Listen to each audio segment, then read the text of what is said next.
Hi hello welcome to post 360. నేను మీ మురళీరాపల్లి. మనకి HCU భూములపైన తెలంగాణలో జరుగుతున్నటువంటి రాద్ధాంతం అంతా తెలుసు. రేవంత్ రెడ్డి ఎట్టి పరిస్థితుల్లో 400 ఎకరాలని స్వాధీనం చేసుకోవాలి, దానిపైన ఇండస్ట్రీ కారిడార్లు చేయాలి, అది చేయాలి, ఇది చేయాలంటూ దాన్ని మొత్తాన్ని అమ్మేయడానికి ప్రణాళికలు రచిస్తున్న విషయం మనందరికీ తెలుసు. దీనికి కాంగ్రెస్ అధినేత రాహుల్ గాంధీ వల్ల బావగారికి భూములన్నీ కట్టబెట్టే ప్రయత్నం చేస్తున్నారంటూ మీడియాలో వస్తున్న వార్తలన్నీ వాస్తవం తెలిసింది.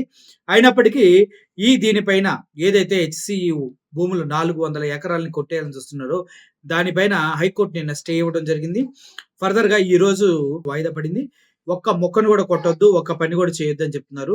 రేవంత్ రెడ్డి గారేమో తన పని తను చేసుకుంటూ పోతున్నారు, కోర్టుల యొక్క ఆదేశాలను కూడా బేఖాతరు చేస్తూ అని అక్కడ విద్యా సంఘాలు మాట్లాడుతున్నాయి. అంతేకాదు ఈ ఒక వీడియో చూడండి, అక్కడ ప్రతిఘటిస్తూ వాళ్ళ భూములు కాపాడుకోవటానికి పోరాటం చేస్తున్నటువంటి హెచ్సియు విద్యార్థుల్ని, లేడీస్ అని కూడా చూడకుండా ఇంత దారుణంగా తీసుకెళ్లి పోలీస్ వ్యాన్ లో ఎక్కించి అరెస్ట్ చేస్తున్నారు. ఒకసారి చూడండి.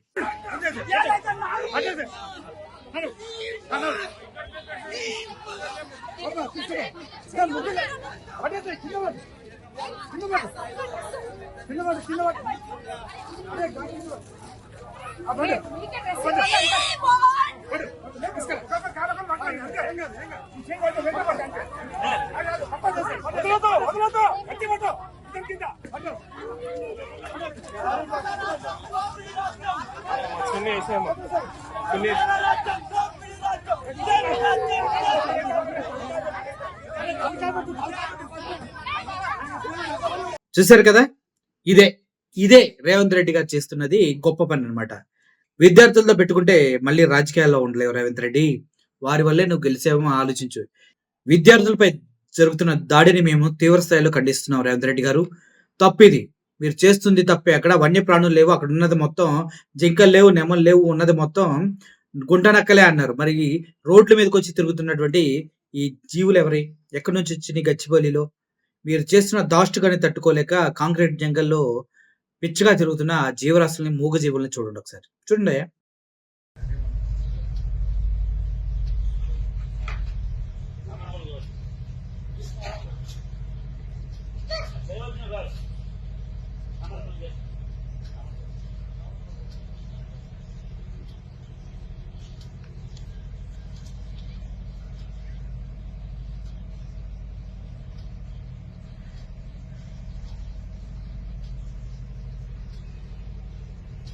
సో చూశారు కదా, ప్రజల్లోకి వచ్చి బ్రతకలేనివి అవి ఎక్కడో తలదాచుకుంటూ చెట్టల్లో, పొదల్లో వాళ్ళ జీవితాన్ని సాగిస్తుంటే బుల్డోజర్లు వందల సంఖ్యలో తీసుకెళ్లి ఒక్కసారిగా నెమళ్ళ లేకుని పాడు చేశారు.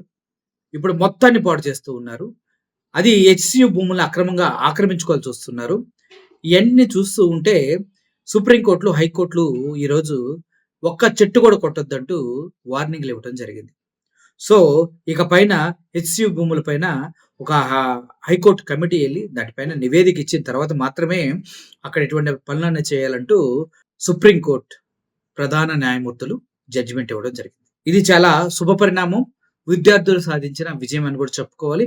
అంతేకాదు ఎన్నో పర్యావరణ పరిరక్షణ సంఘాలు, సమితులు కలిసి దీన్ని సాధించాయని చెప్పుకోవాలి. రేవంత్ రెడ్డి గారు ఇక చాలు ఆపండి. Thank you for watching this video. Murali signing off. Thank you so much.